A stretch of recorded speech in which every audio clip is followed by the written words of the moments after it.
I'm gonna welcome everybody to the Wednesday, January 8th meeting of the Personnel Board. And we're going to do a roll call to make certain that we have a quorum. Okay, Josh Bay is present. okay, Kate Ryan, present. and Bill Marachek. So we do have a quorum of three. Joe and Liz are on their way, so we'll have a full contingent soon. So the first item is going to be the approval of the November 13th minutes. I reviewed, I move we approve as submitted. Okay, Second. there's been moved and seconded to approve the minutes of November 13th. All in favor, Kate Yes. and Josh? Yes. And Bill, yes.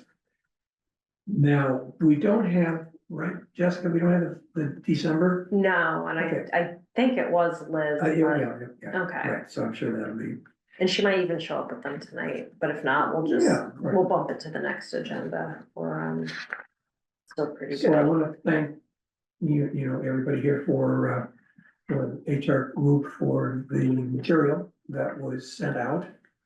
And it's helpful to be able to have that to look at, and I was looking here quickly at the dashboard that we created.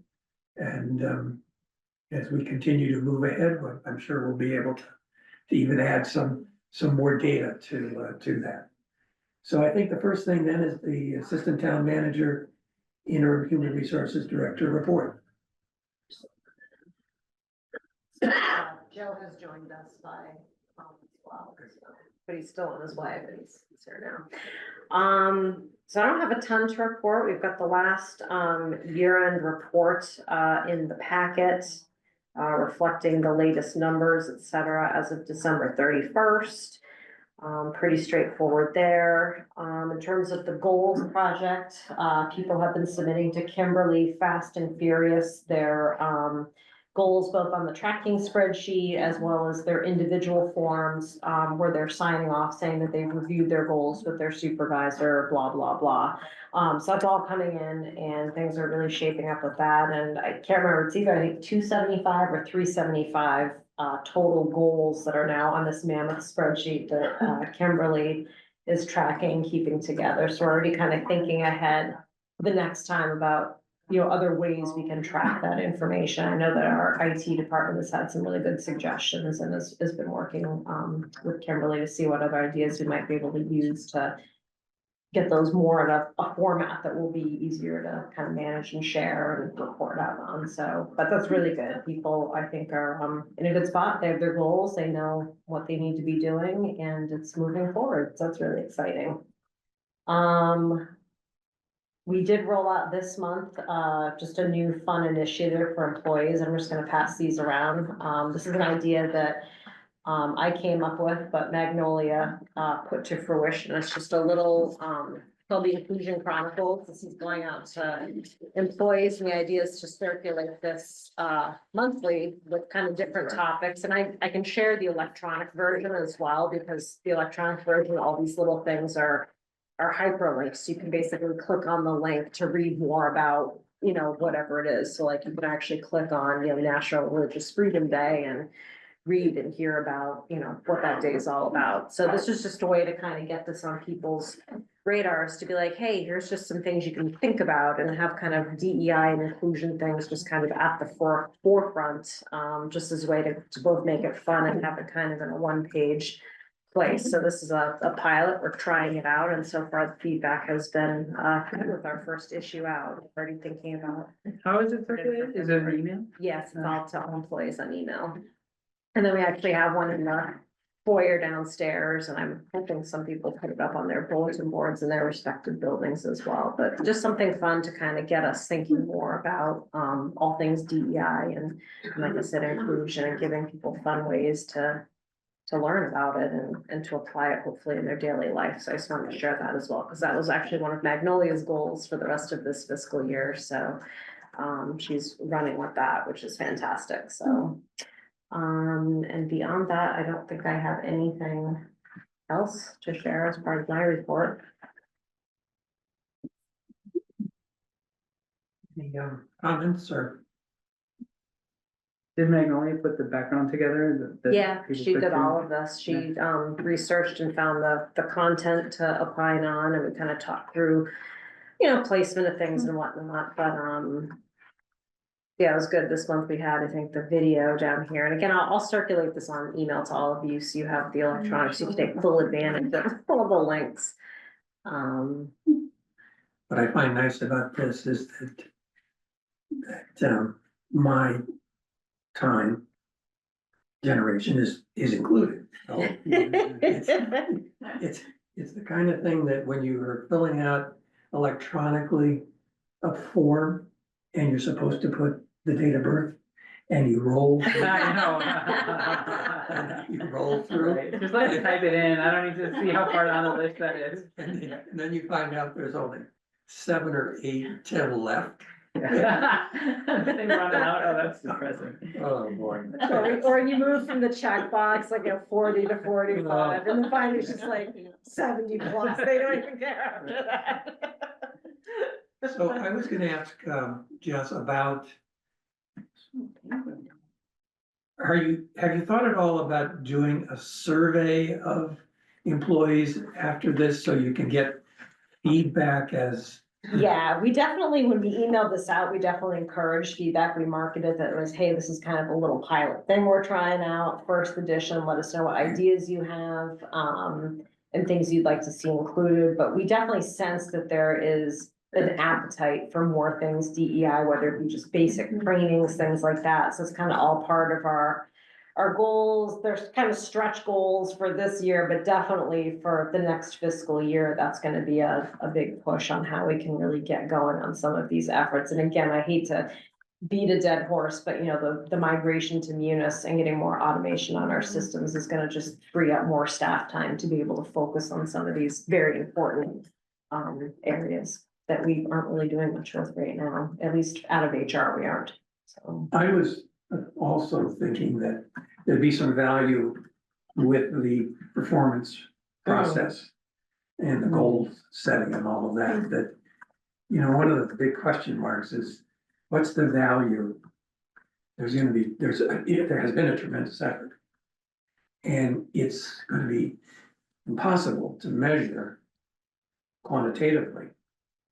So, you know, is it the most efficient way to be able to get the biggest return?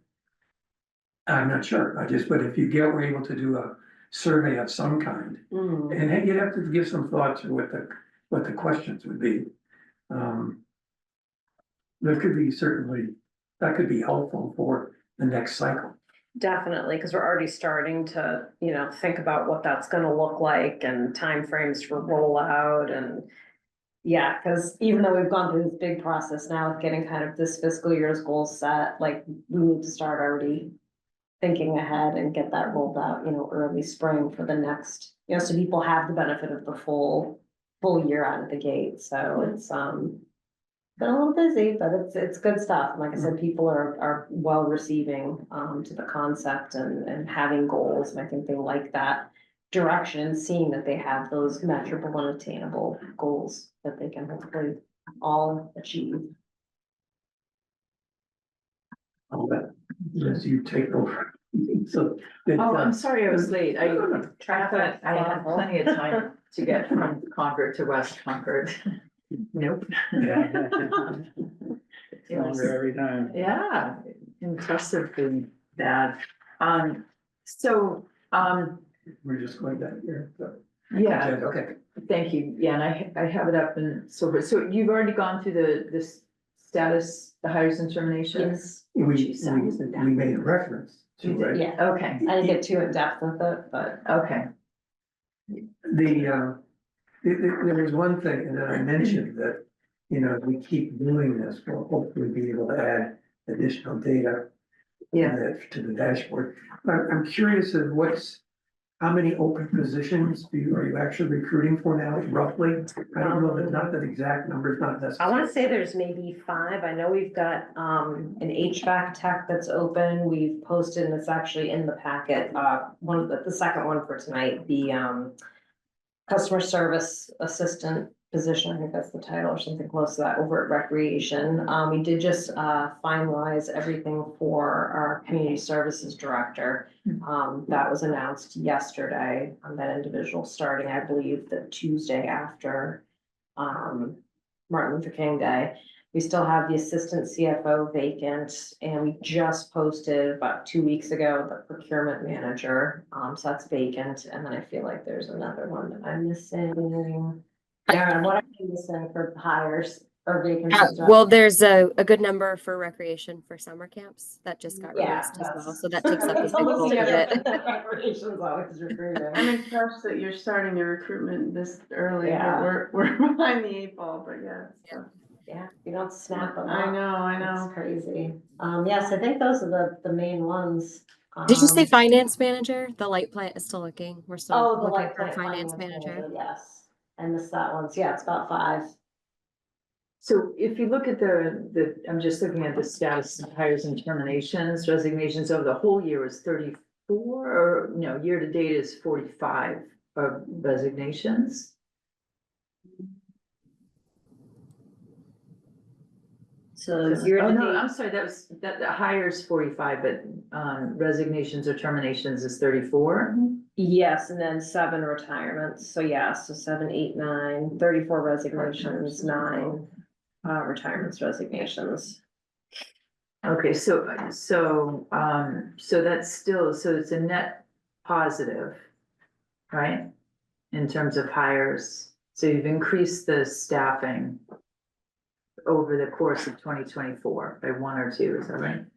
That sounds about right, because again, as I covered at the last meeting, the head count starting points, it doesn't account for vacancies. So when it looks like we filled more than we actually have for I see. FTE, yeah, so that's the biggest thing with these reports is this doesn't track the vacancies. And that was a Yeah. big issue that came up with a member from the public that had, I had a good conversation with them. They had a lot of questions about kind of like, it looks like you've had, I think it was 12 or 14 FTEs, and that was during that 23-24 timeframe. It's like, no, you didn't add the FTEs, it's just that starting head count on that report they were referencing. It doesn't address the vacancies. And, that's exactly why I'd like to, have that in there too, is Yeah. that there is a lot of dialogue in town, and interest in how the hires and terminations are working and so Yes. forth. So more transparency is probably better for everyone. Oh, absolutely. The reports will be a lot better. We'll have position control once we're on Munis. We'll be able to run, a report to be like, okay, where are the vacancies and spit that That's right great. out. It's gonna be much better. This is, And what's the time frame on that before we're town still meeting? planning on April 1st for a go live date. For Munis. Yeah, for Munis. And that. Hey, you made it. Sorry. Happy New Year. Okay. Accident of 95 is always fun. Yeah. Yeah, everybody goes on every other road. No accident in Concord, just slow. So everybody bails. They bail off the highway and. I even left early today. No worries. We're just looking at regular status hires and terminations and talking about what the report might look like after Munis. Because Munis can help ease the Yeah. workload to get this thing going. And I think that would be helpful. Are there other questions that you heard from public sources that you'd think, oh, we should probably add in another aspect here that could help for that transparency point? Yeah, probably just the greater level of detail and again, being able to fully capture all of the vacancies, which we know is an issue. I mean, that's a big Yeah. part of why we're excited to go to Munis because we'll have position Yeah. control and it's been really excited to see the system start to get built because you go in and everybody has like a job code assigned to them and then the codes have, the description. It's like everything is linked Yeah. really nicely. So it's gonna make things a lot more automated where this just, pulls figures into a different spreadsheet from ADP. And then I believe this is all manually pulled and put together. It's just a little clunky. Yeah. One other thing, variables that I think it's worth, obviously with Josh taking excellent minutes, would be, is length of service. Yes. What has been the length of service in regards to the people who terminated? I always felt that if you did not get at least a year, Mm, That was a bad Mm. hiring situation, not necessarily decision, but it's important, I think, in an organization that you have people stay at least a year. So anytime we had less than a year, it was always for me a red flag to yeah. figure out. And those were always the exit interviews that were perhaps the most in-depth, that we did, so.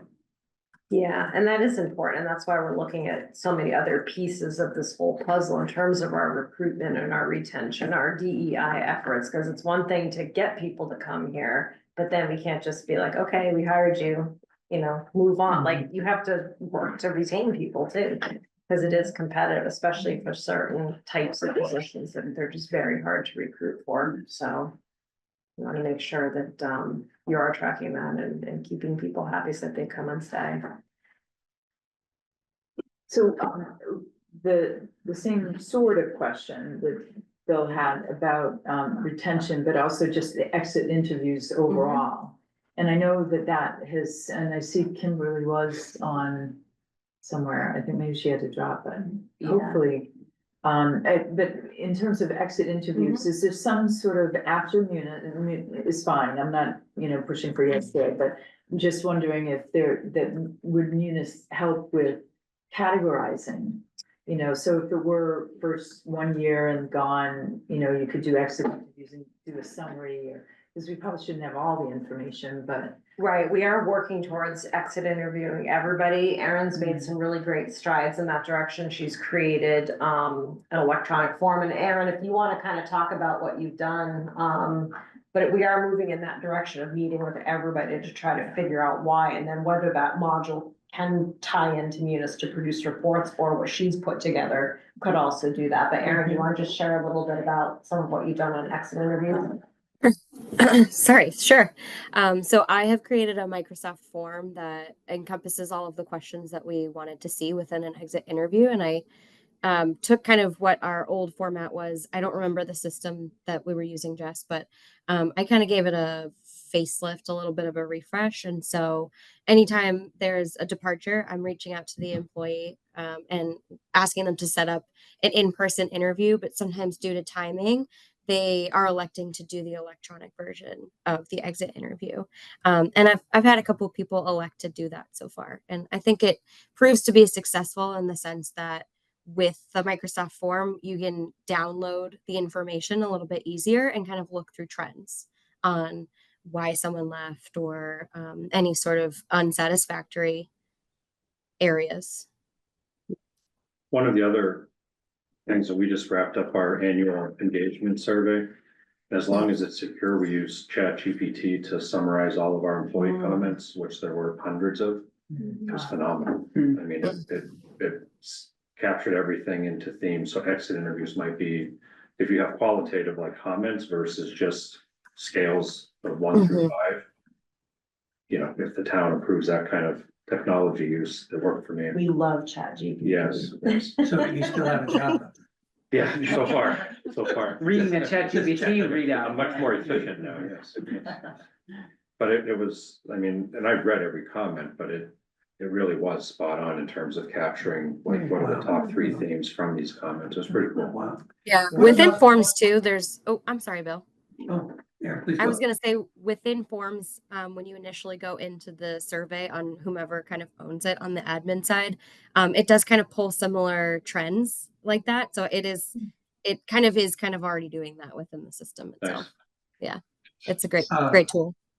2 things for me. One is I think the personnel board would certainly entertain, if you wanted, feedback on the questions or the format of what you are putting together, because of the amount of experience that's around this table in dealing with exit interviews. Yeah. We should be able to print a blank template, right? Well, the other Yeah. thing I don't have any idea about, what, if any of this is subject to the open records So I've always viewed the exit interview forms that they are part of the personnel record, so I would not produce them, but actually the template of what the questions are that we're asking, we can certainly share that in. Okay, meeting. so at least the, Yeah. Yeah. And that's important because employees would never fill them out. Well, they might if it was good stuff, but if they had anything bad to say, they might not fill them out. If they knew it was gonna be out there. So sort of the trends, right? The meta-analysis is good for that too, right? Right. To understand if there are things, so, you know, we're going through another, you know, cultural shift in a sense with DEI programs actually closing down in Right. institutions, right? And you're, at least from just what you said, it seemed to me that you are convinced that this is an important support for our employees, and I would agree, Yeah. so I would assume, I would have that assumption. But maybe that's a good thing to also add some of those questions into the exit interview and see in that front as well, but also Yeah. see what you can, you know, what kind of feedback from this lovely report of, Yeah. yeah, so you can see it, yeah, but Magnolia put this together and it has all hyperlinks for information on a monthly basis, is that right? That's about when I. Yes, you're gonna do it Yeah. monthly. Nice.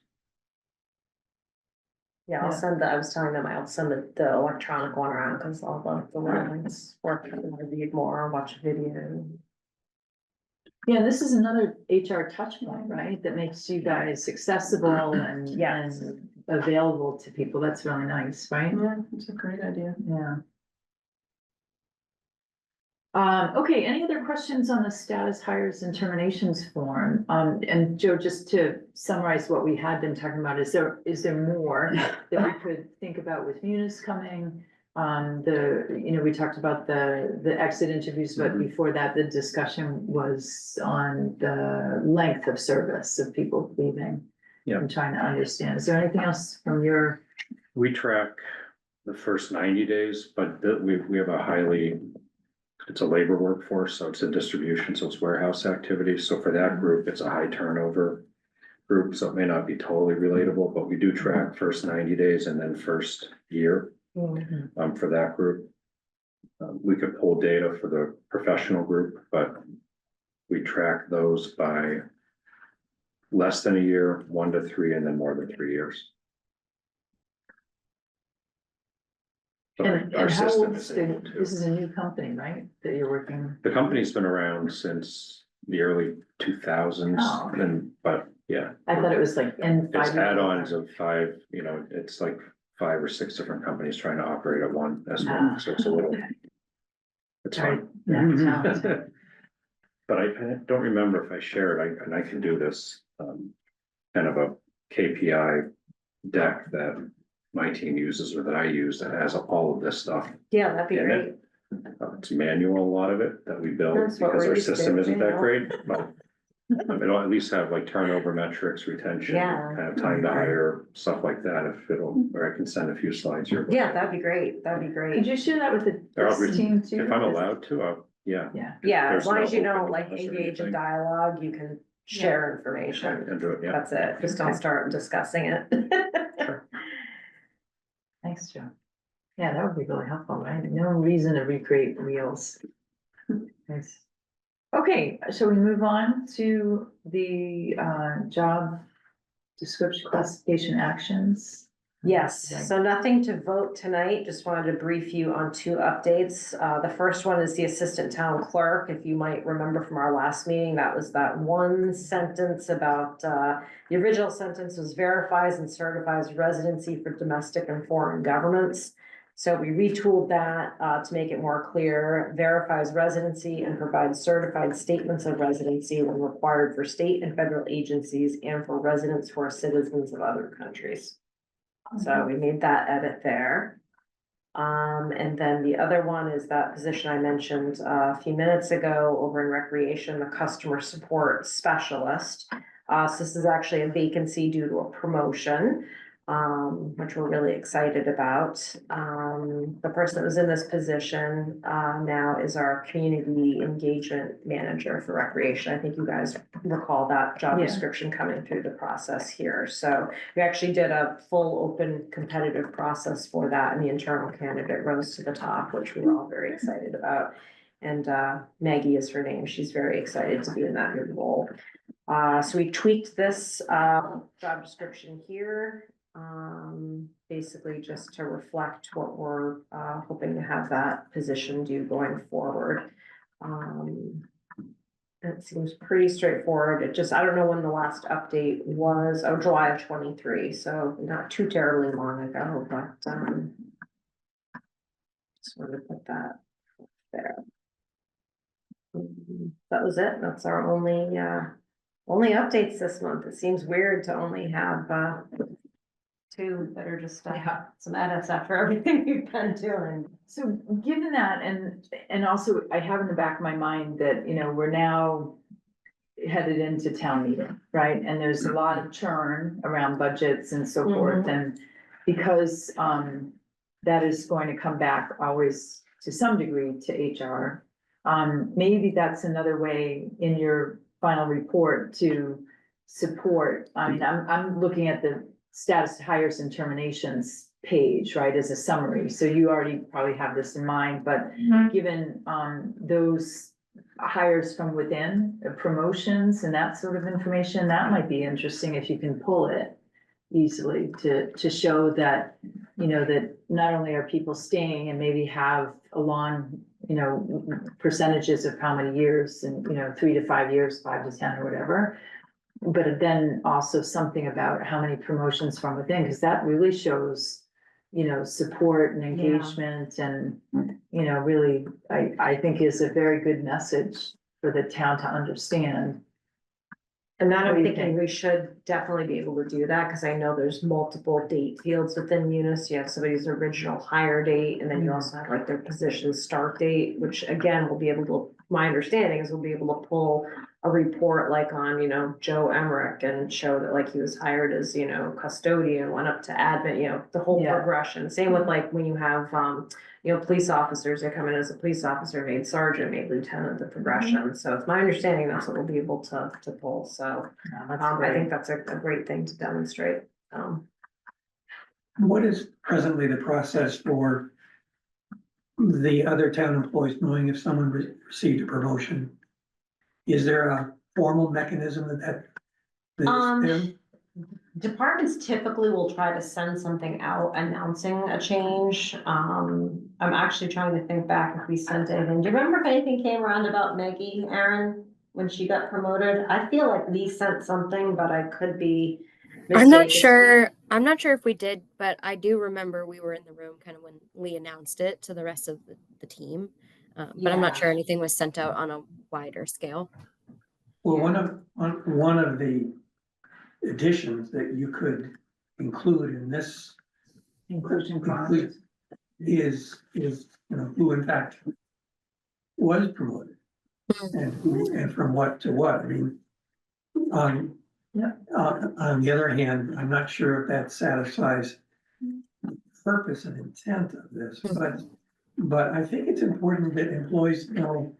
And I think there should be some formal process, Yeah, you know, don't leave it up to somebody to say, oh, well, you know, okay, it's nice if you do that, and then it just, yeah. people forget. It People should forget. probably come from HR, like even new hires, like right now, the process has kind of been that like the department will like announce, they'll send something to all employees and do that, but again, that communication really probably should be coming all from HR, and I think that's just one of those Well, maybe, leftover maybe not. I holdouts mean, that it's- like, it's- okay, you hired somebody, be sure to go tell everybody about it, and that's literally in the documents we send around, like we've made an offer, it's like, okay, great, your person's been cleared, now get the message out, tell the world, it's like, well, we should be the ones telling the world, not, you know, putting that onto departments who already have all their regular work to do. Well, I So, think for an individual getting a promotion, that's a big thing, yeah, and people appreciate a little recognition. oh, And definitely. as much as makes sense, I mean, some people don't want any recognition, but I think it's good for the community,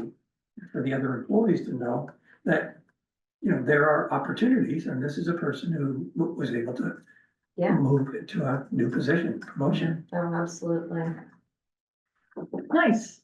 Yeah, and actually, you know, how to keep DEI alive, and I love your title, the Inclusion Chronicles Progress, People and Possibilities. That allows you to do, you know, go here to see promotions over the last month, or, you know, just have a hyperlink that does that, and it would fit nicely with your title, not, you know, Yeah. yeah. Given the,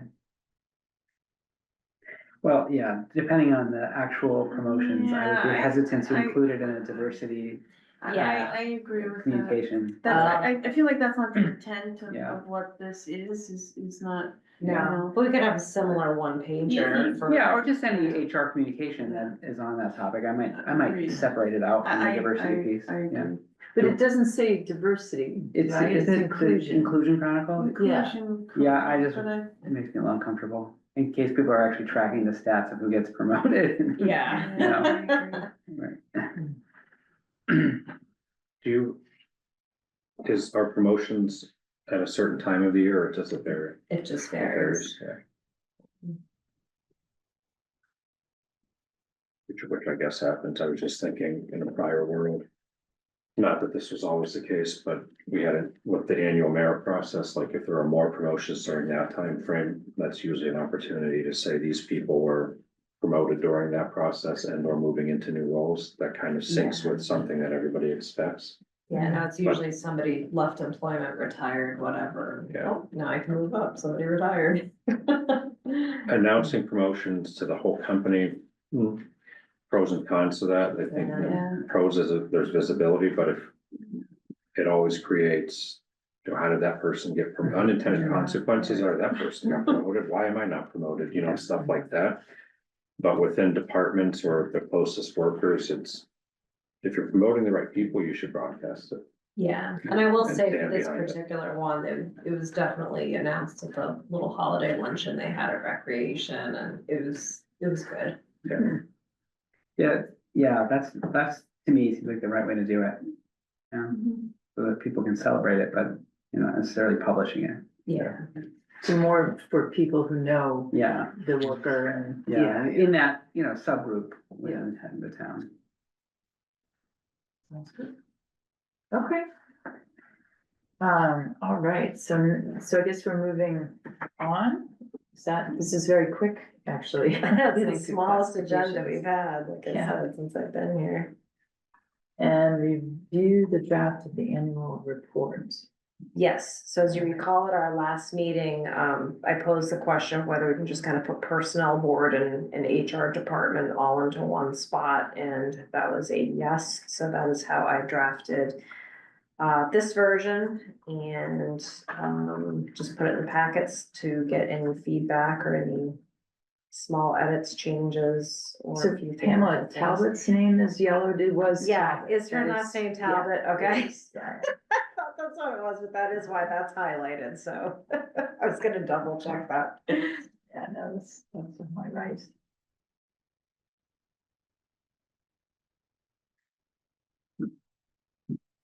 Can I just ask, since I'm not sure I know, Yeah. what is this used for? This goes. The annual it's- town it's into report, the it's like the big annual little report, book just that they list of put it, out. yeah. and It's required by state law. Some people read it, Yeah. most people don't. You put it on your coffee table, don't you? Yeah. It's good if Well, like my you need to coffee prop up a table. monitor, put a couple of Sits on my copies, dining you table know. for a while. Yeah.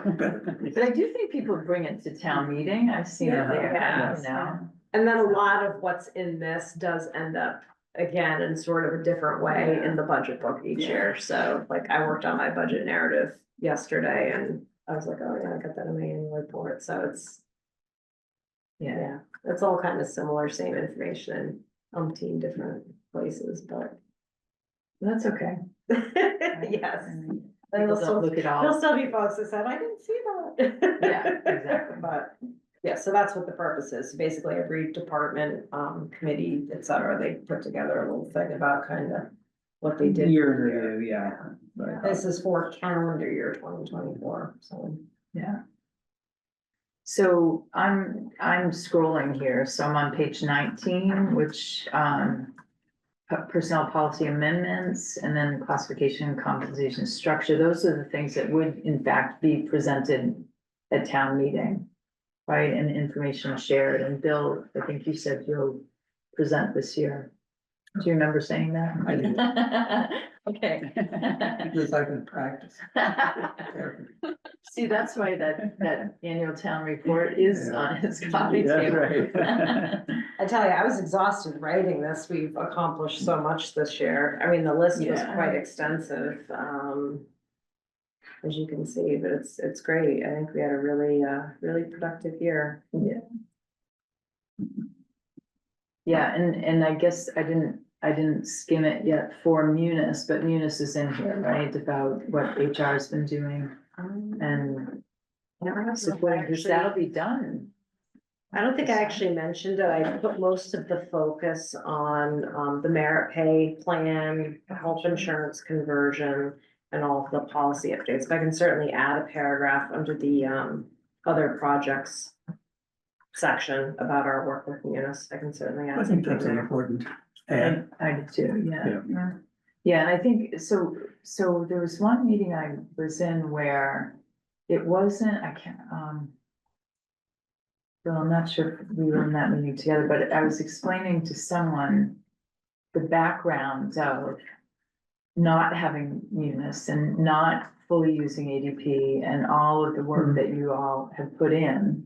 And why, because there has been some discussion in public meetings in town, right? Of why is there a consultant working with you and so forth? And when I explained the background of all of the foundational work that had to be transferred, and why that work that Kimberly is continuing to do as you kind of move things within the HR department itself, Yeah. it made much more sense to the folks that I was explaining that to. And so, yeah, any kind of, you know, somewhat, I don't know, what else you could fit in there, but. Yeah, I'll add a paragraph under other projects, just discussing, the conversion to Munis and the work that we've done with finance department. And I assume they're gonna have something in their report as well. We'll make sure we put the note in here. I'll add that. Okay, and it's, for me, it's not just, Munis obviously is huge, but it's also like all the alignment of these job descriptions and so forth with the CNC plan from Yes. a year ago, that couldn't go forward until it was approved at town meeting. Right. Right, so your timeframe looks lagged, but it's not really lagged, it's really in time with what, you were given to do. And I don't know if that's in there that directly, but I think those are really important aspects to show the depth of and importance of the work that HR department's been doing. And we've been cheering, right? Yes. You know, Sharing, helping, it's definitely been a team effort for sure. And like I said, it's exhausting. we seeing all the review things and we approve did and this find year. minor typos, and you guys are writing the whole job description, so we know how it goes, but I don't wanna overlook that, because that process piece Right. is so important and so time consuming. It's not, Munis, but also alignment, forcing the system, pulling the system into the, the new CNC plan.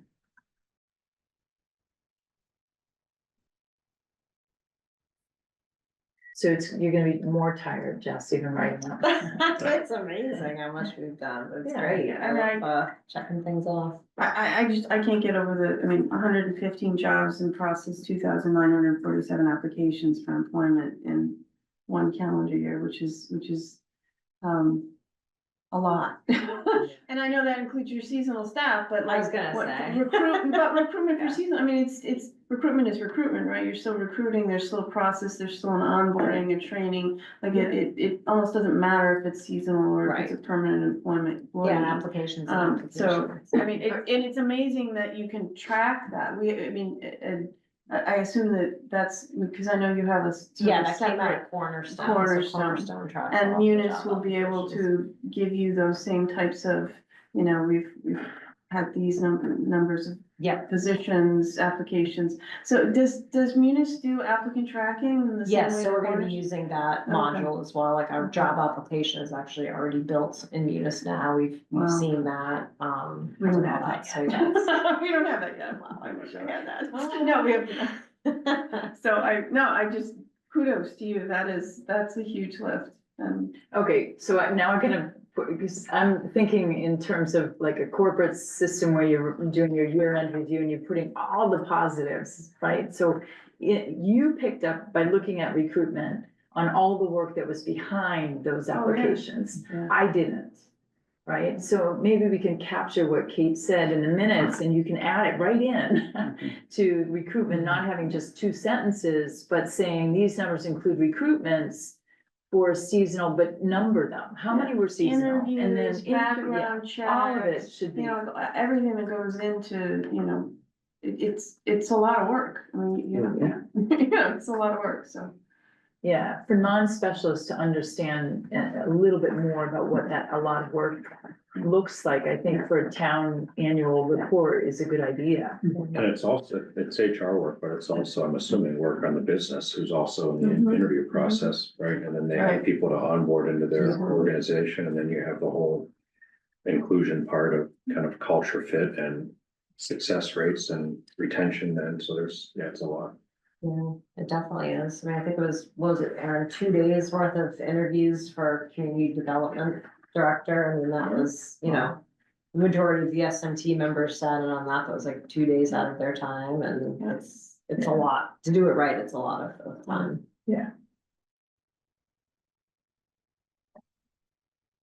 So more work to explain how much more work you've actually done, but. That's government, right? That's how it goes. All right, no, that was great feedback. Thank you. So I will add that and get this off. Oh, remind me too, I want to get a picture too. They really want pictures for our annual report, so I was hoping to get a nice little photo of the personnel board before we. Bring tonight. By now. I know. We're so dressed for the evening. That's great, right? I dressed for the I cold. think I'm I'll be like, we took the picture when it was 5 below, so, but yeah, so we'll get a picture in there as well, because they really want us to be good. Must see reading or must read reading.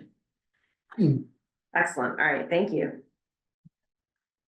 All right, so we are back to our favorite subject of all of last year, the personnel board charge. And what Are we there? happened was. Are we there? Did we get it? Well, we didn't get the select board meeting. We were pushed back on their calendar. So unfortunately, we weren't able to go and present to the select board. And as a reminder, the personnel board charge would be our agreement with the select board, whereas the bylaw goes through town meeting, right? So this does need some agreement, but not actual approval. Right. Is what Mark told us last time around, right? Agreement, but not approval Right. from the select board on this charge. But we did, with Bill as the true organizer in this, we went and talked with the town manager, and we've talked to several members of select board, the two new members and Mark, and so Terry and Mary Hartman are the only two we haven't reached out Right. specifically. Yeah.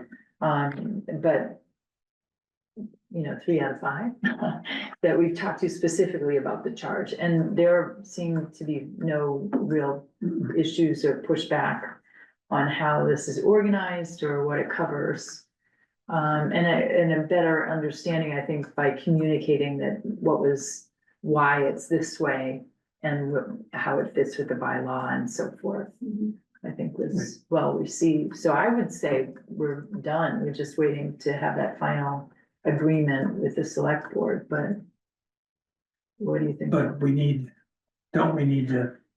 make We sure have to there's have a final vote. Yeah, vote. we voted. Yeah, I mean, I that, think yeah, that's, thank you, Bill. I Yeah, think that's the last step.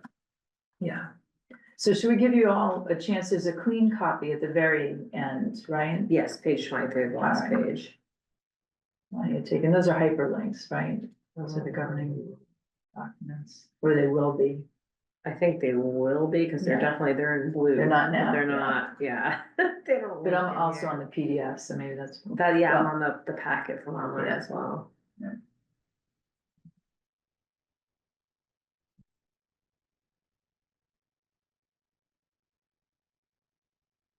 You know, we've gone through a lot of little tweaking here and there. It doesn't mean we still can't tweak, but I think we're we're really pretty much at the point that we've tried to include everybody's. What more is there to say? I like that, yes. Yeah. And so with the fiscal year 25 and beyond section at last, that implies that we'll need to update it, right, on a pretty regular basis. The other question I have is not content related, but the reference to the town meeting. It's in here twice. So this charge then, I'm assuming would have to be looked at as part of town meeting annually then? Or maybe for my own education, I'm just curious why we put in the latest revision of the personnel bylaw was approved at town meeting on April 29, 2024, which is the last sentence of the. Right, And I'm 'cause just in asking from a theory, if we long-term ever perspective, if this- change it, yeah.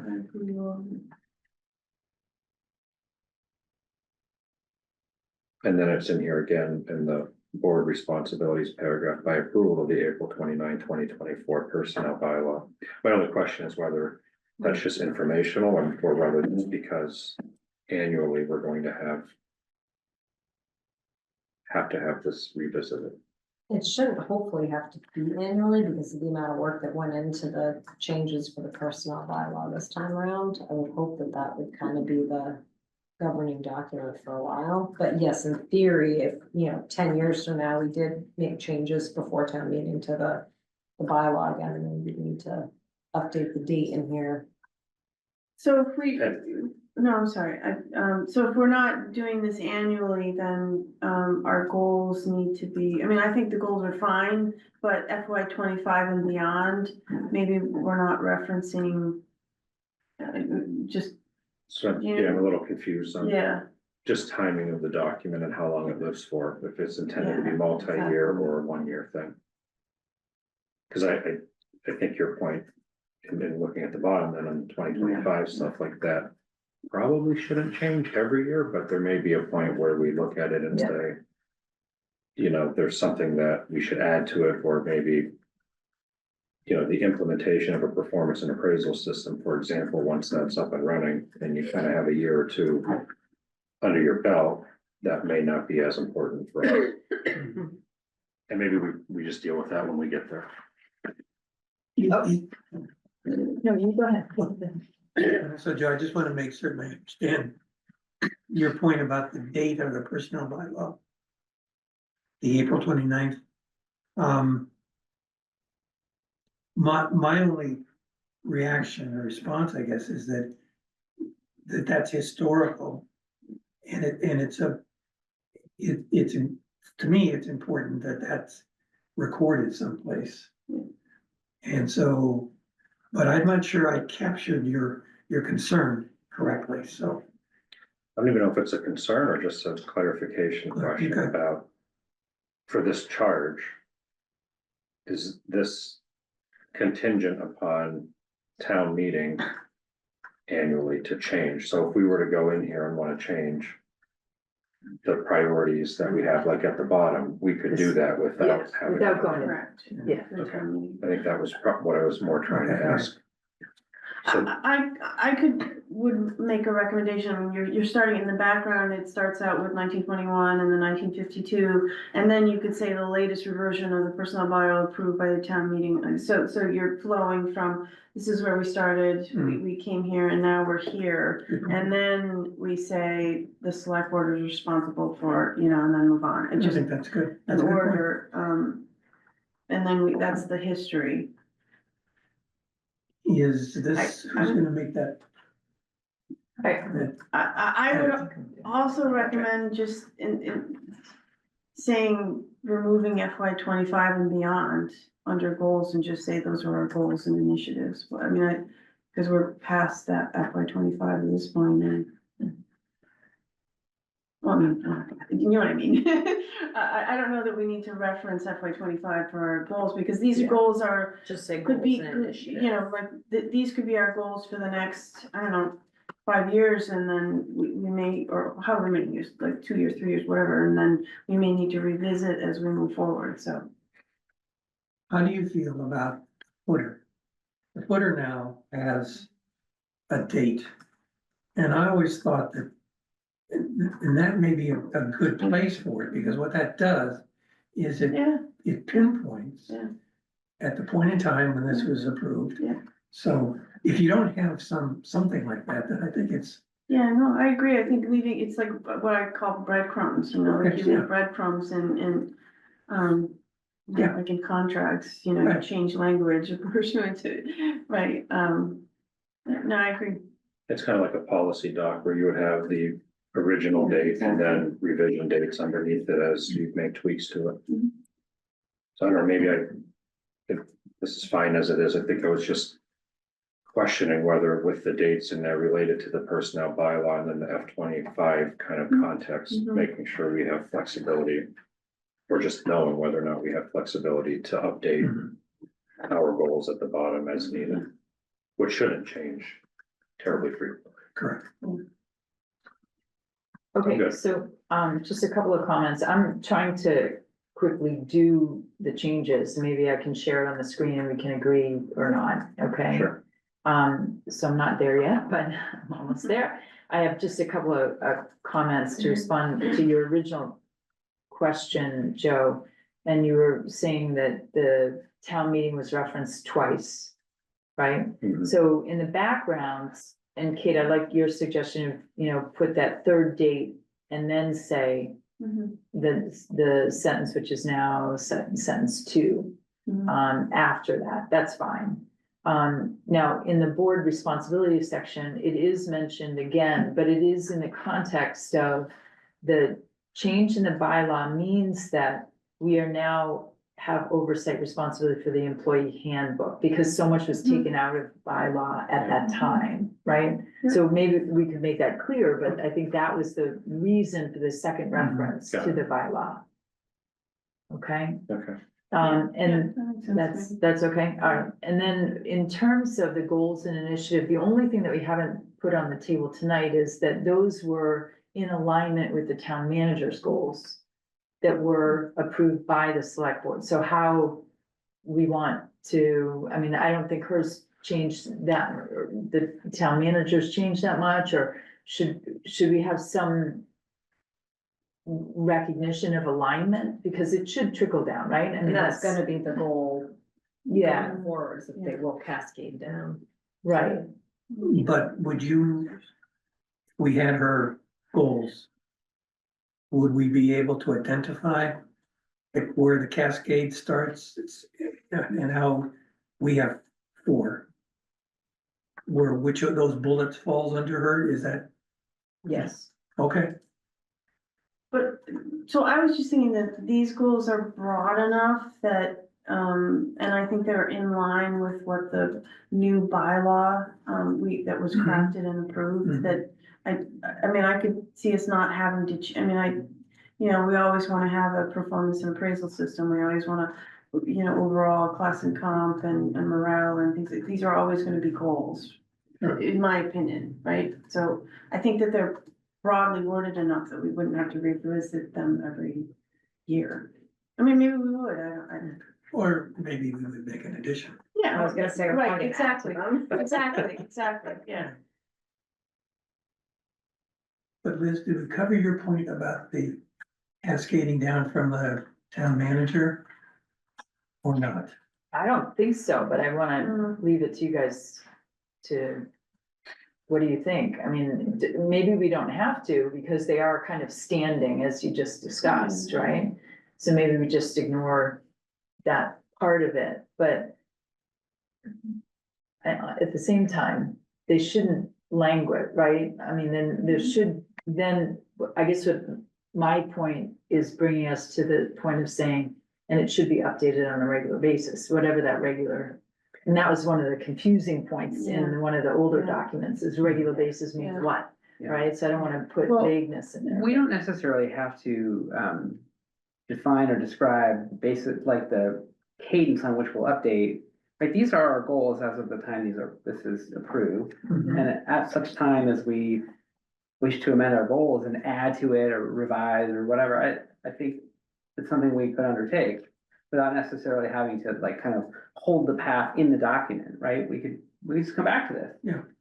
And, you know, So So I, not mention it and just assume that those things would happen, right? well, yeah, I mean, right, isn't that kind of within our purview to say we wanna kind of discuss where our charge is and bring it back to the select board and say we're taking on something new.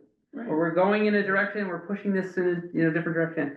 And the fact that it aligns right now with the town manager's goals, I don't think that also needs to be necessarily, specifically noted. It's more like, these are our goals, and it's helpful that we came up with them partly in conversation or Mhm. like reflecting the town manager's goals, but it doesn't need to sort of live here in the document for people to know that. Okay, is that, I sort of share, I think, Josh's. okay, all right, so I'm gonna, I'm not online.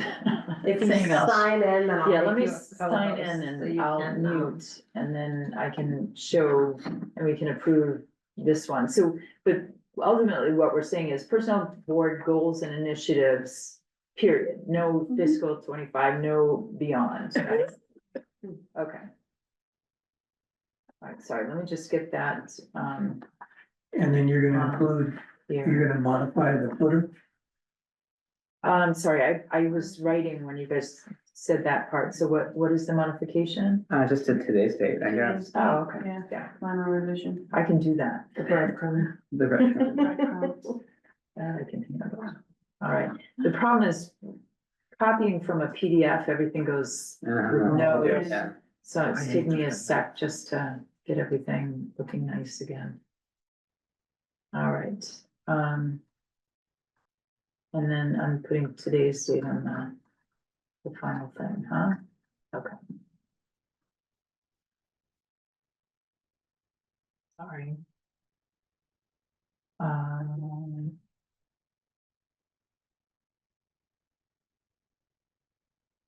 And today's date is the 8th, is that right? yes. Ah, I put January, December. January 8th, 25. Okay. It probably still needs a little bit more, and let's look at that first couple of sentences, because I shifted them, but I didn't make sure they align properly when I did that. Okay, so now I'll go on and share, and then we can wrap up, right? And then we Close, yeah. Yeah, usually Almost there. this is at the end of the meeting. where it's Right. like, forward to Yeah, next, totally, right? right. So. All right. Ah, I'm gonna- well, it's coming.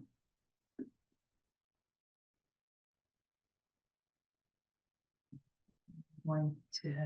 There you are. Isn't it?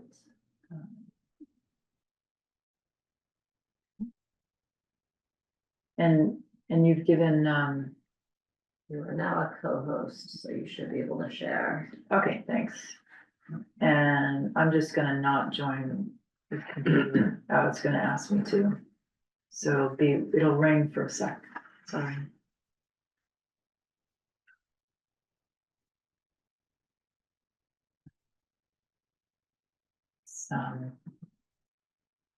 Where did the meeting go? Hold on. Oh, there we go. You're still here. All right, so- there I am.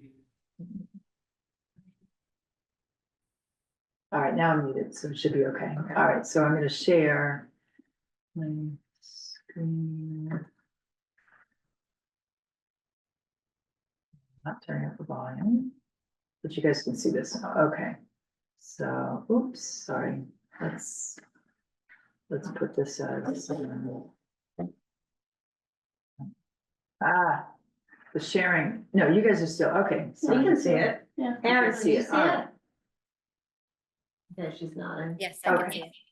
All right, the only one who can is me, actually. It's not here anymore. But anyway, okay, so I'll try to. This is so weird. It's not showing. That is weird. It's like this, Oh, yeah, that's. on mine. Oh, that is weird. Yeah. Documents, screens. Yeah, and then I see you guys, but I don't see the, oh, okay, here, I think I got it now. Okay. So. There you go. close You can see your this mouse. thing. Okay, sorry. Um. Usually I work with two screens, so this is really, Yeah. okay, so here we are. So, I changed the order, but maybe what we need to do is put the date up front. So we have, the Concord Personnel Board was established by town bylaw in 21, reaffirmed the town charter in 52. The latest revision in the bylaw was approved at town meeting in 24. All right, the select board is responsible for the appointment of the Concord Personnel Board with the number of members, number of team terms and their lengths to be stipulated in the personnel. To be stipulated, it's already stipulated, right? So it's not to be, As it's, stipulated? yeah. That looks Yeah. fine, right? Okay.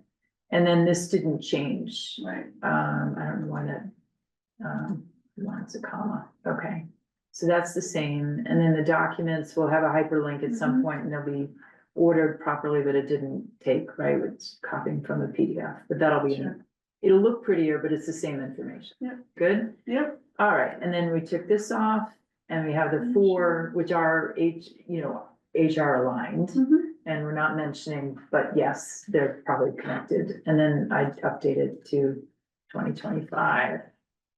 And we're on one page and done. Mhm. Good. All right, so I will send this just to you and Erin Yep, and Bill, this copy. Okay. All right, and then you guys, if you don't mind putting in the hyperlinks and then cleaning it up, but as of this, can I have a motion to approve the personnel board charge? oh my god. So moved. Oh, Second, All right, Kate and Joe, bringing us home, and everybody's votes? Yes, Yes. yes, Yes. yes, yes. Resounding yes. I do not want to look at this for a long time, That so is I have it incredible. memorized, in fact, we've looked at it, right? Yeah. So many times. Okay, wonderful, I'm gonna stop share. And, I'm gonna actually leave the meeting because I'm in the meeting. All right, okay, possible vote, yes, the vote is possible and approved, and happened. Josh is smiling, that means he typed it in It's already. in there. I have to say, I Good wasn't shape. sure it was gonna happen. tried to destroy it, reel us back in. That's where he was really late, he was in his car. I screw this meeting up. All right, okay, wonderful. All right, so next, discussion of non-union merit pay calculation for 2026 fiscal year.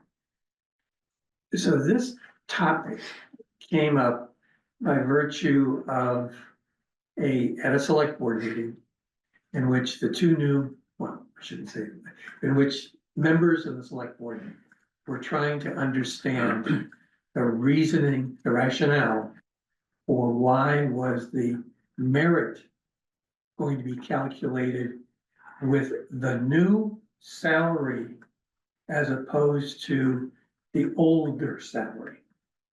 And there was concern, confusion, those are my words, but in our discussions, the discussions that Liz and I had with the two newest members of the select board, they both were questioning their understanding as to what was the intent and what was really, how this was decided and whether or not it was deserving of the personnel board's time to discuss this topic.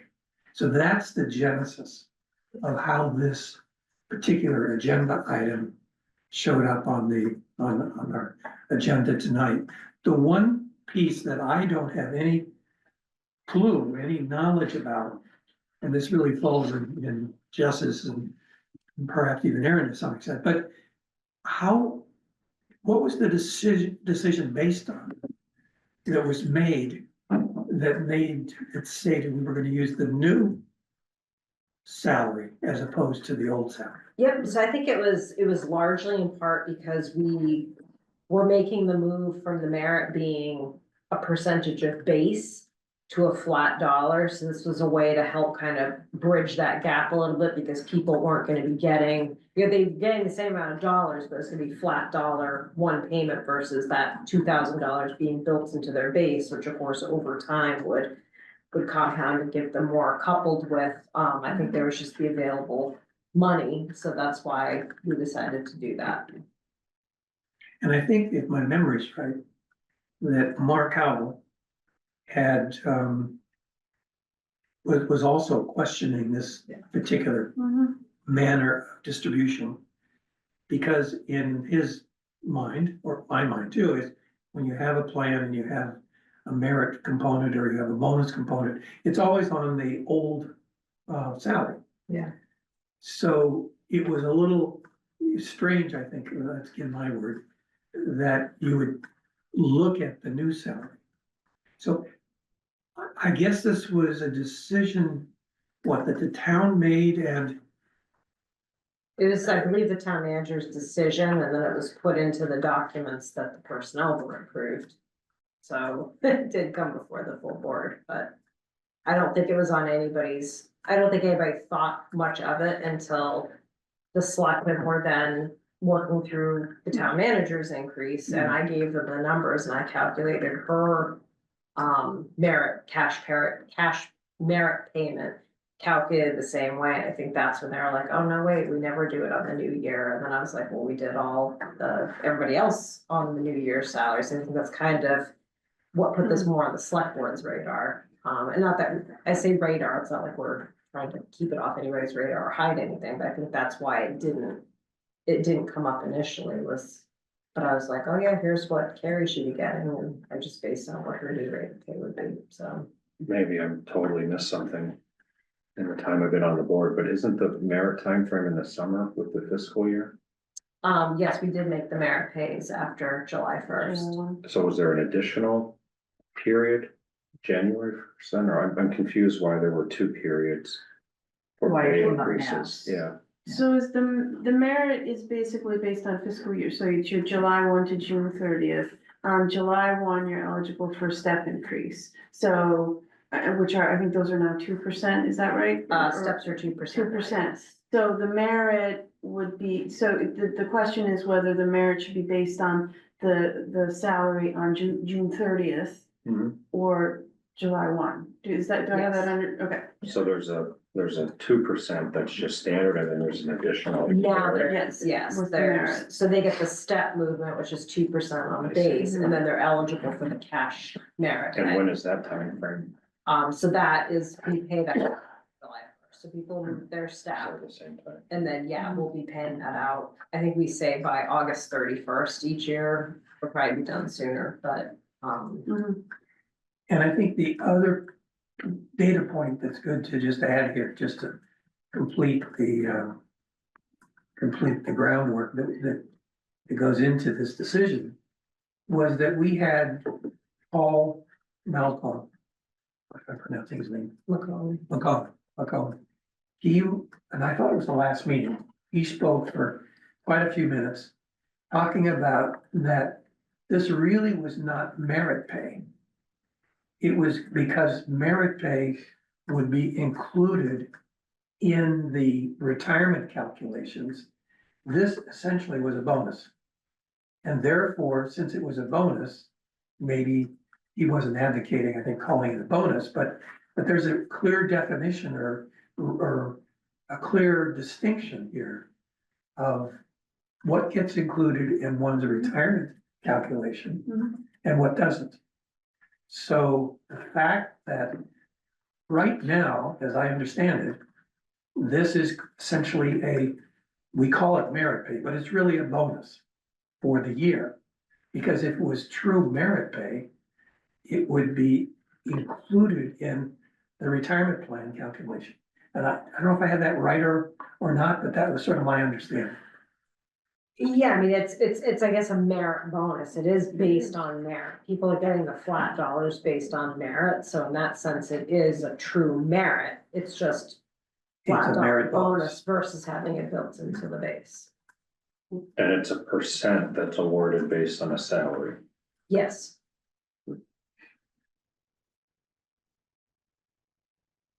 Say more, Joe. It's just That's the- interesting, I guess that. My wife works for the state, but I guess. The budgets are delayed and there's this merit component, but then there's a lump sum bonus basically after the fact. That, everybody eligible for that, or is it Just the, Certain people that are on the leadership class and comp positions. plan. Yeah. If you're a limited status on the miscellaneous comp chart, you don't get the merit. But you also don't get steps either, they're just on totally different charts, it's just the people on the class and comp Yeah, plan. I'm pretty sure the retirement plan is based on your last 5 years or something like that of earnings. Depending on when you, That's the Yeah, service yeah. and It's either your service and highest everything. 3 3 your or last 5, depending on when you join. started, yeah. And I don't know whether or not these lump sum They, bonuses. they would be wouldn't, included. they're not considered. Cause they're regular. one time, just Right. not, yeah, they are discretionary. Yeah, they're not regular.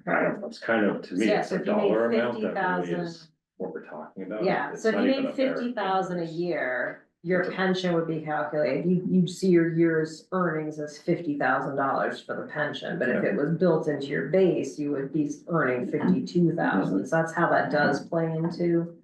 The pension calculation ultimately, so.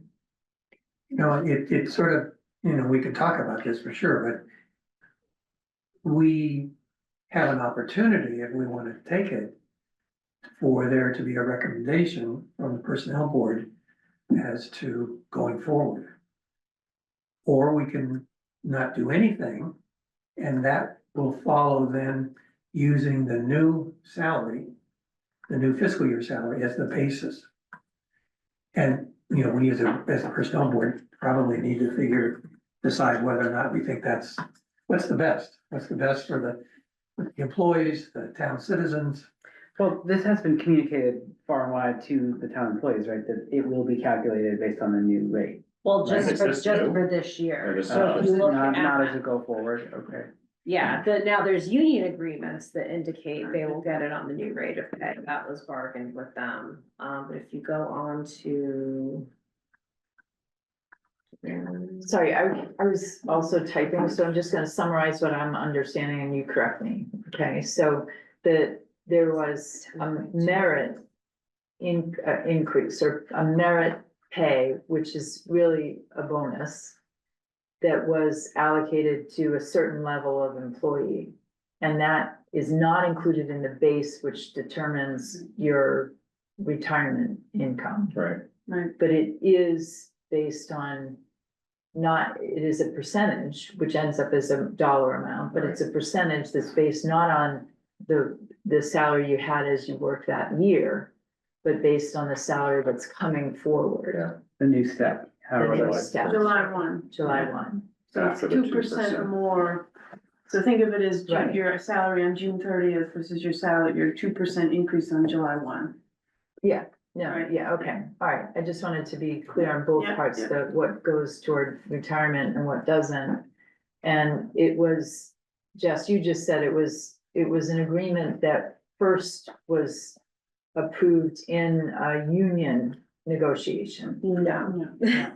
So the fiscal 25 salary increase plan, which is on our website, that basically was the document that outlined what we were doing with the step movements. The building of the step chart, all of that, and in that, which again was for fiscal 25, it did have the line that for fiscal 25, merit pay will be a cash payment granted in the amount of 2% of each individual's fiscal 25 base pay. Employees must be performing at satisfactory levels. So this was the pay plan for fiscal 25. It's my understanding that the personnel board votes a pay plan like this every single year. So the fiscal 26 salary increase plan can be whatever the board ends up voting. It'll be, there'll be something presented by the town manager and then you guys would either, approve it or reject it, or that's why I think it's good if you maybe wanted to take a position to give that information ahead. That said, I have a feeling that it probably will be calculated on the current year salary this time around. Because we're facing a very tight budget this time around, with the FinCom guideline and everything else that's been presented in terms of financials, so. I don't know that for certain, but I would suspect that it would probably be done.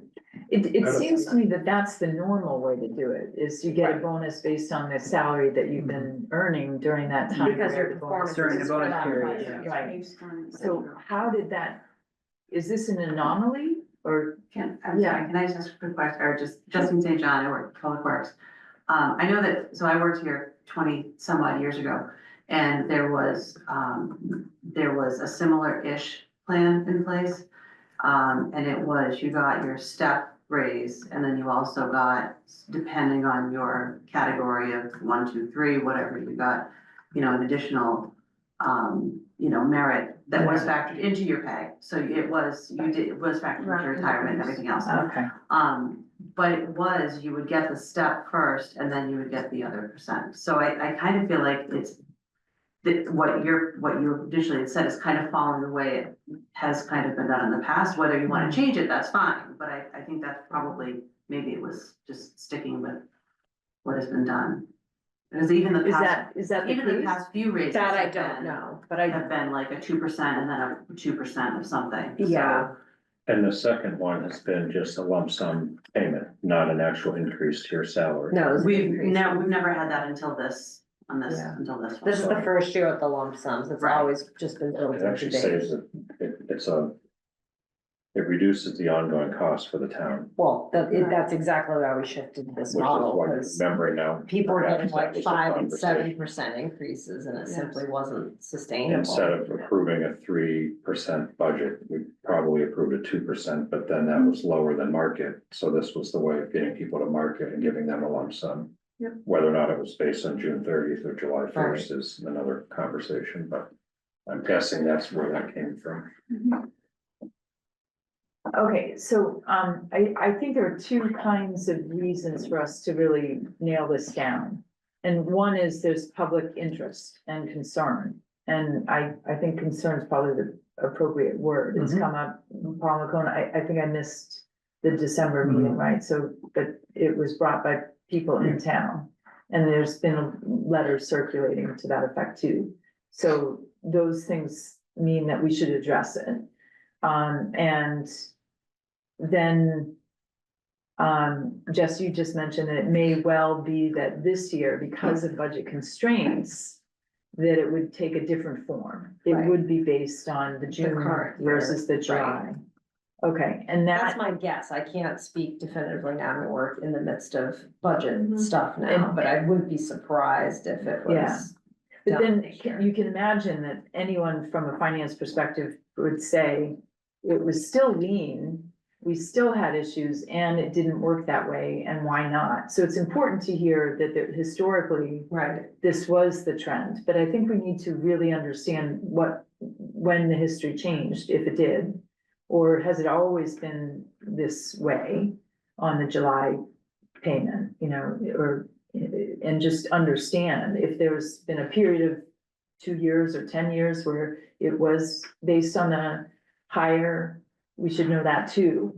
And I know that's more work and Munis cannot help there, but, You never know. Munis seems to be alive, but I do think that would help us, as a team. Yeah. Do we have a sense of the actual cost differential of doing it based on Yeah, the June good point. 30th amount versus July 1st amount? it's 2%. not significant, yeah. Yeah, 2% of the total increase.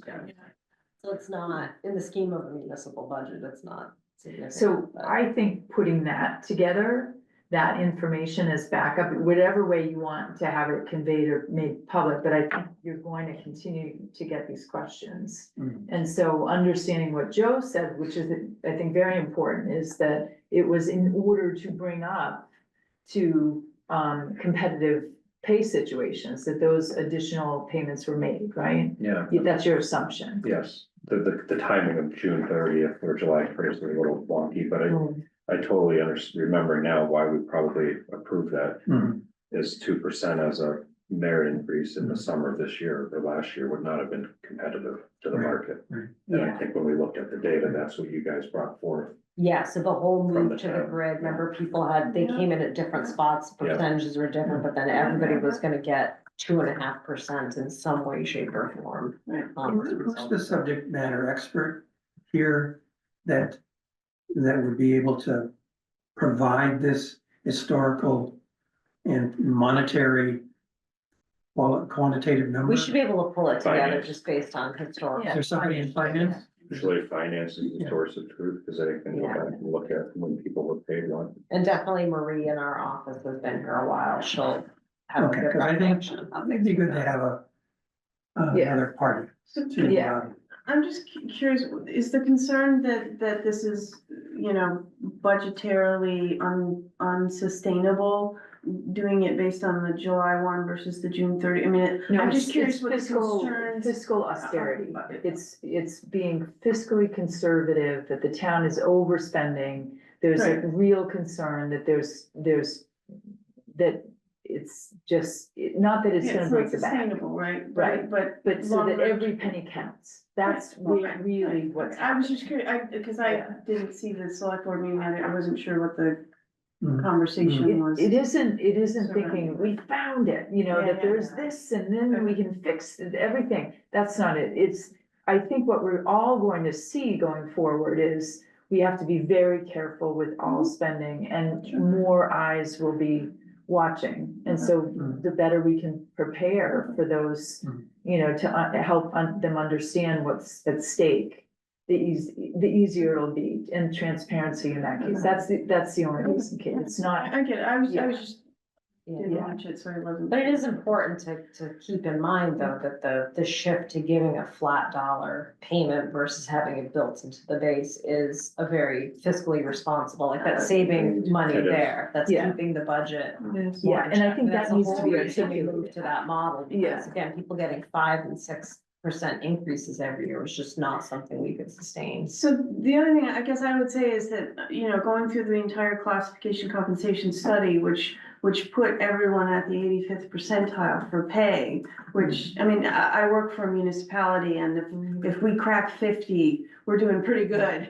So I'm not saying that, I just think that like the entire compensation package has been already, you know, moved to Yes. this level so that it's almost like we're kind of talking about, you know, a minor, you know, June 30th, July Right. 1. So I'm not saying that it's not important, I just wanted to, like, a bigger So- picture. all right, so from an oppositional perspective, I could reframe what you just said and say, we've already blown the budget by putting this in Well, no, place but- in this way. I don't think it's blowing the budget, I think this is how you attract and retain Okay, quality, you know, great staff Yeah. that want to work here and love to work Yeah. here, right? and that has to be in the report, whatever report is put together, because I think Kate's got onto something here. You know, that's the intention, right? Right, That but wasn't that the fundamentally- point of doing that huge study and to Yeah. really acknowledge the incredible contribution that all of these employees Yeah. make to the Good residents of Concord, so that, I don't.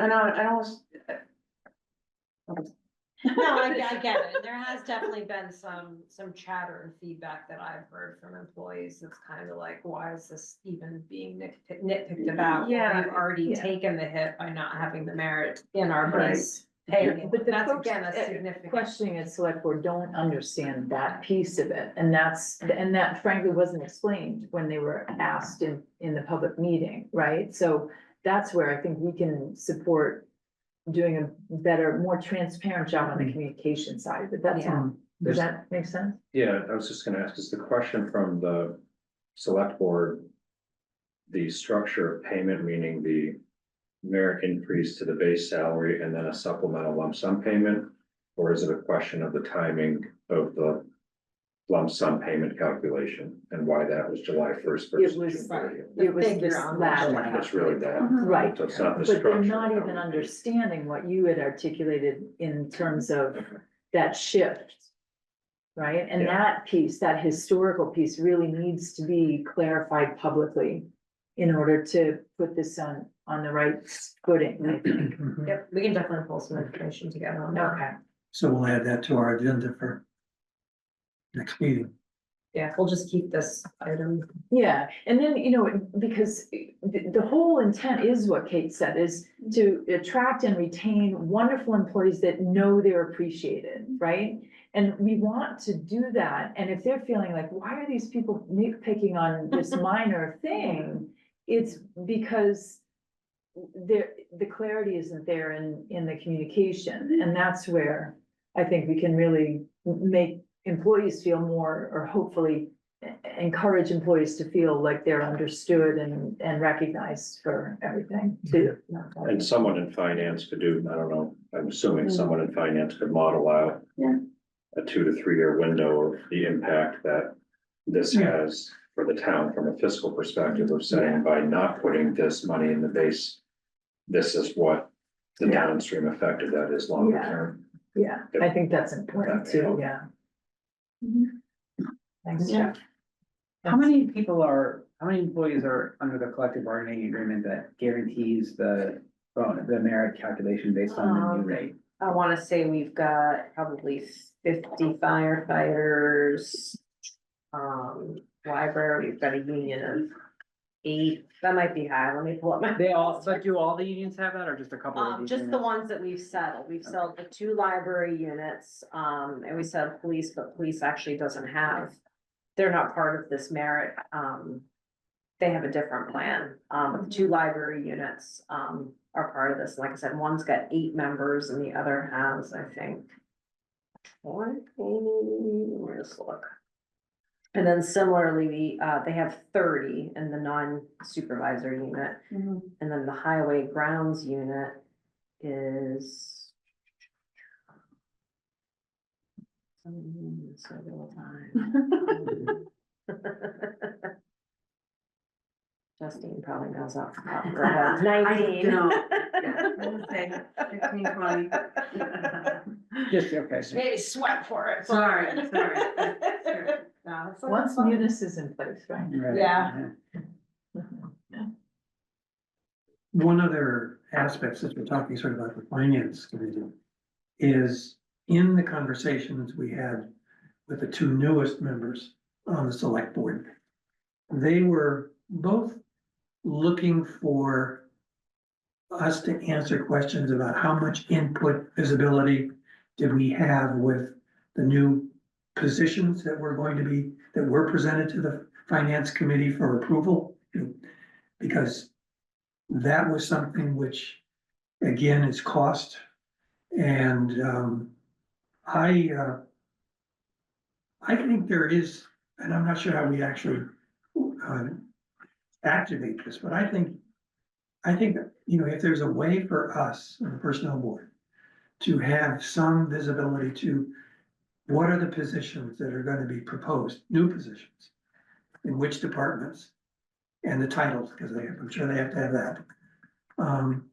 I think if we had some visibility to that, and we were able to, process it correctly, understanding that I think that would satisfy some of the select board people in that, why don't you, personnel board, take more of initiative, those are my words now, to be able to provide input to not only the finance committee, the select board, but to the citizens. But I don't know if others of you share that as a meaningful activity for us to pursue. I guess part of the challenge with that is that we're not really involved in the budget piece, so I don't. Yes, and that, Finances is not something that I don't have a visibility into what the impact is for adding FTEs, full-time equivalent or new employees, right? So I'm not sure how we could advise. I think you raised a good point, but it was not, at least from the select board people we talked with, it wasn't the financial implication. It was Okay. the organizational, Oh, I see. Why this, not that? Sure. consistency, the Oh, organizational how you integrity. prioritize and what, okay, Yeah, I see what you mean. I thought he was talking financial too. Yeah. Well, because then what happens is the finance has to approve budget piece. Mhm. And that's maybe when it gets on the radar of the select board. Was that why they Yeah, I had the think so. questions Yeah, then? yeah. Yeah, so then they were saying, but what role do you all play in setting strategy of hiring across departments? Mhm. And we don't right now, right? I mean, we don't have that visibility and, We don't. We've talked about it. yeah, we have talked about it, yeah. And I think that, the idea was that with the the expertise on this committee, that there's a lot of support you could get from looking at that larger strategy and understanding why hires are needed here and there, not over there, and how we could support that strategic plan. So can I, what is the process for, let's say a department head, identifies a need in their department for a new, whatever, new position, right? That need to fill it, but you've got 3 department heads all saying that we need new FTEs this year. We What's basically the don't, process? we basically don't add any FTEs. The only ones that are new, truly new positions that have come through the board, at least in the time I've been here, are the ones at BD and Recreation, which are able to be paid for through the enterprise and revolving accounts. But otherwise, we don't, if you don't have a vacant FTE, then it's very hard to increase the FTE count. And then it Right, goes through the right. budget process. And then they have to say, okay, we can find the funding for another FTE and then. And it's more we don't add that. reorganization Yeah. within a department, like you've identified that this position, like someone leaves, and so you have this Exactly.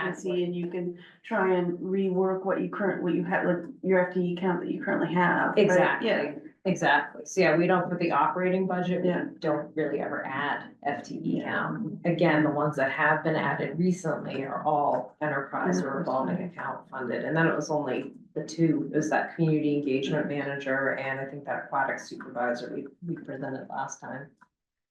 And I remember that conversation, challenge might be too strong, but I think we did have quite a few questions during that discussion about the need and kind of funding of that.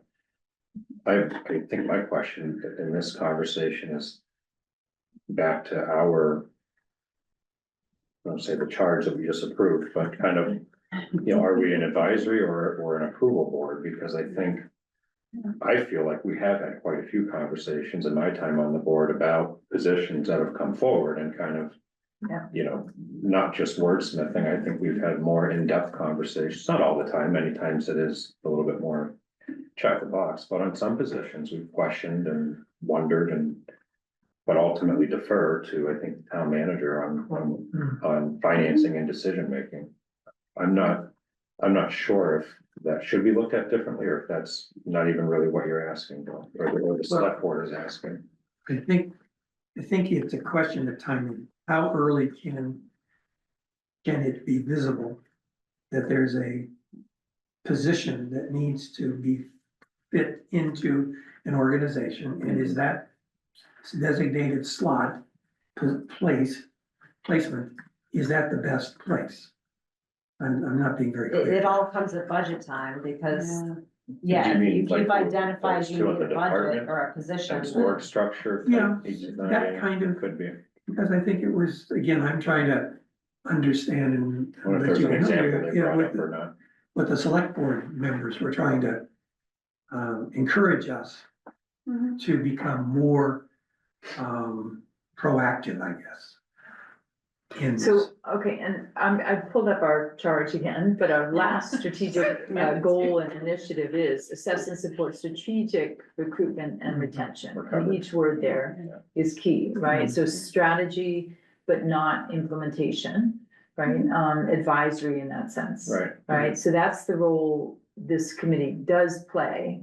I do think, that, you know, so I'm gonna start, I'm not saying it originates there, but my conversation starts with what's going on in town and with the finances of the town. There's a deeper and deeper concern and more people as public citizens rolling up their sleeves and looking exactly at where the hiring is so forth. So all that you've explained is completely reasonable and understandable, Jess. They're not aware of all those details. Right. So I do think a backgrounder on how the BD Center and so forth is funded, that primer might be helpful to have on the HR website or something, just so that we, you know, we can deflect the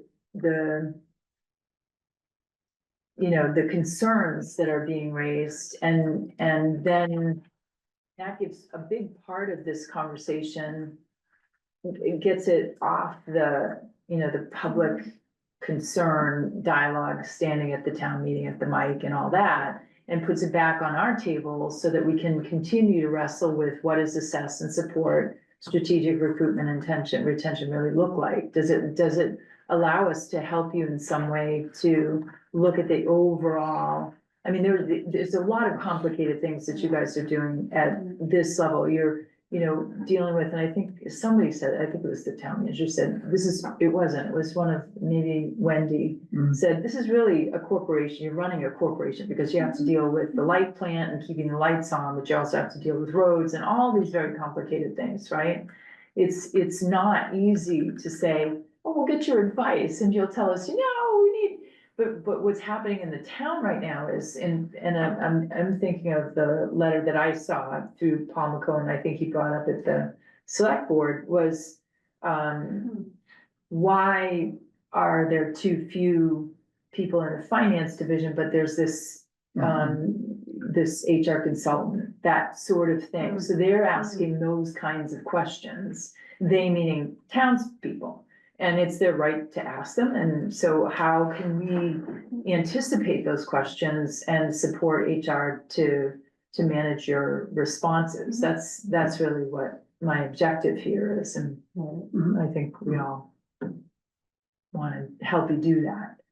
Right, because I don't think, this is a town, the town with the schools and the budgets for the new building and so forth, it is a tense financial situation, let's just say tense, I'm not gonna say it's dire, or anything about the particulars, Yeah. but there's tension. And so how can we help you be ready to manage those questions?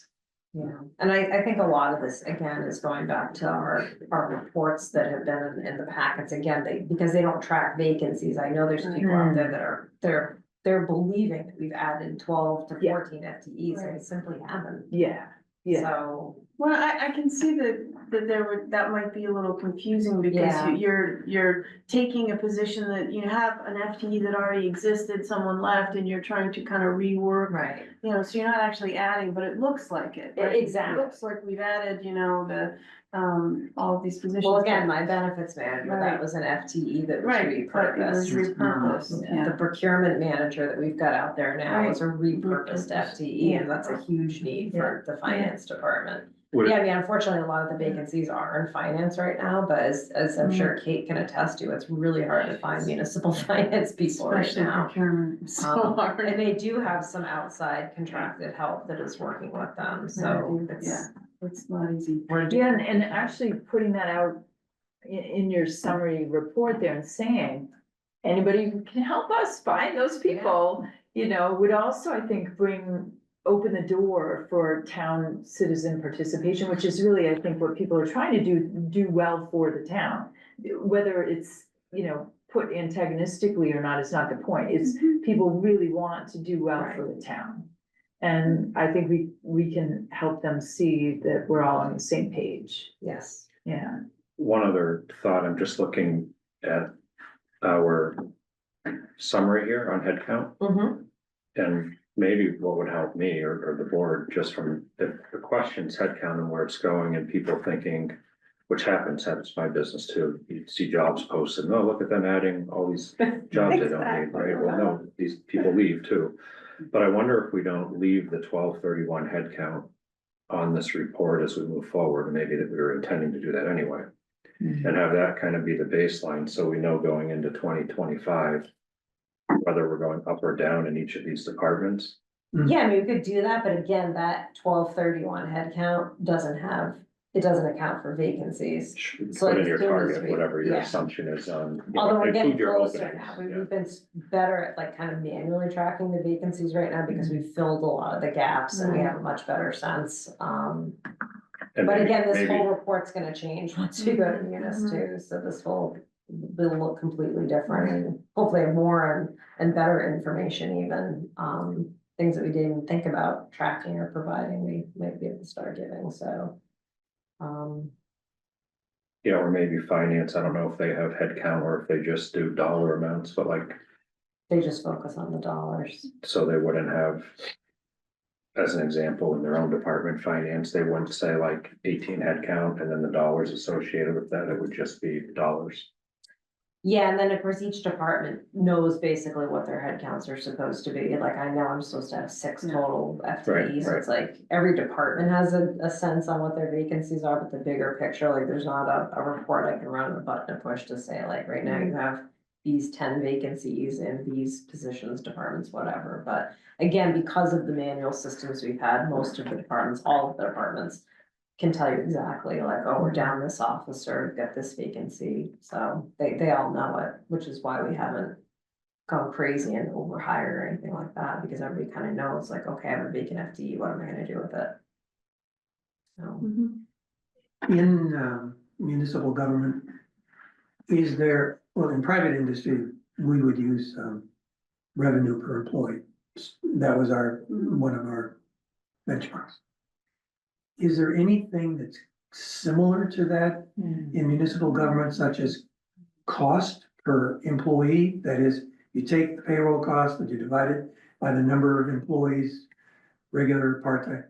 I mean, is there a metric out there? that is not that I'm currently accepted? aware, but that doesn't mean that there isn't one, I know Kimberly's not here, but There's also, I mean, you have to take into account benefits and, Yes. and vacation and pension, Yeah. and there are a lot of Yeah. other types the of. add-ons. Right. Yeah, somebody pays making that- 70 grand a year is So, really making like 95,000 exactly. once you factor all that in. well, yeah, again, if there was some benchmark now Mhm. that was commonly understood, that's one thing. And if it's not, then maybe it's too much work and maybe it's not meaningful work. But we were always looking at sales per employee. I mean, that was I don't know if you, Mhm. and that was a part of our financial planning and decision-making. Anyway, Yeah, we used it too.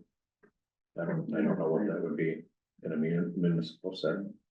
Yeah, not, Munis must have it. I'm really into this Munis now, but it's on the wall behind you. I know. Chris.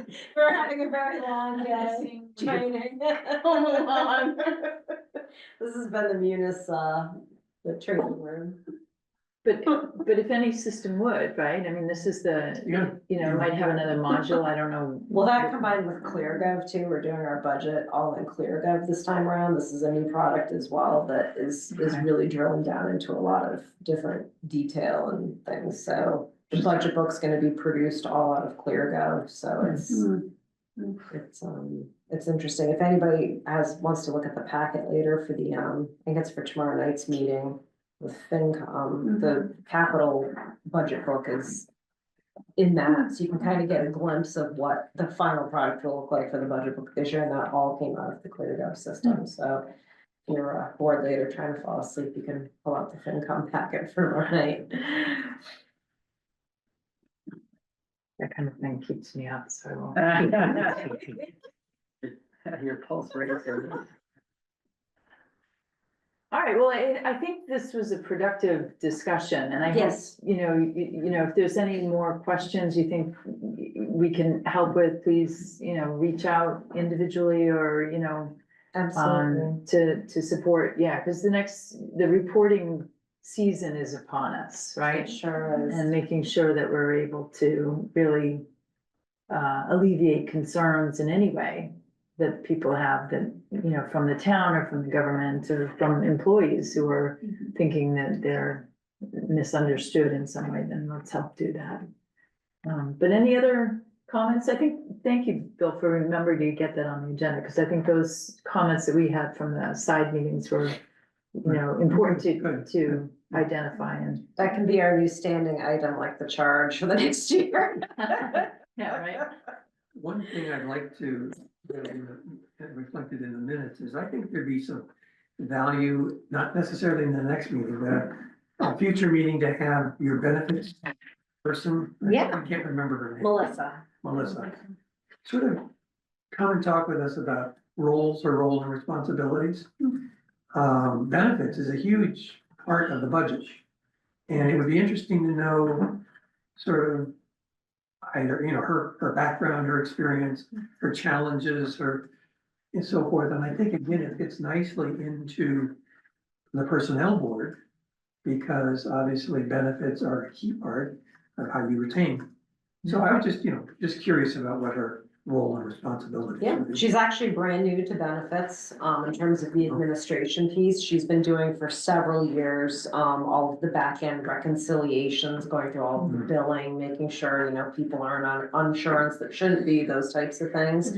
And together, she's been rolling out our new wellness programming, so she's been running with that. And we're also hopefully exploring some new offerings for July 1st. We don't want to take on more than we can handle, but definitely we'll be looking at some options for dental and vision plans, which would be good. So it's being discussed at our next insurance advisory meeting, which is at the end of this month. So I'll hopefully have some updates on benefits things at our next meeting as well. So maybe we have her just come so you can at least meet her and Yeah, that would be good. we can look through that. And hopefully again, like with Munis, we'll be able to run some, easier reports and things on, tracking benefits and percentages of who has what, and we have a lot of it now, but it's again tracked very manually, taking the monthly bills we receive and they come in Excel and then we manipulate and work with those, so. Munis will do valet parking. Does the town use a broker for medical, or do you roll under the state We have benefits? just switched, so we work now, we use Cook and Company and then we also use Life Plus.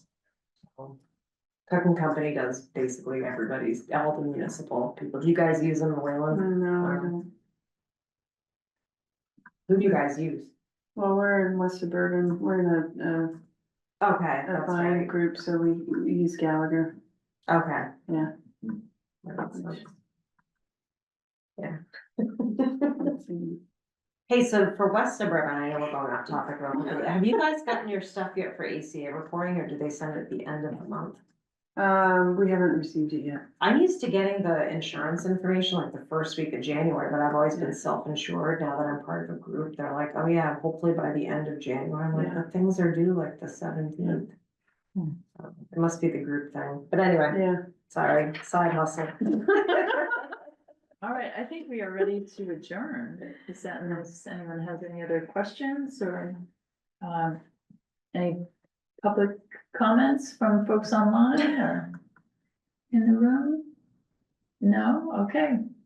So can I take a motion? I'll move that we adjourn the meeting. Okay. Second. Josh seconds, and we all agree? Agree. Yes. All right, 7:17. Thank you. Sounds good. Good night, everybody. good Good night. night.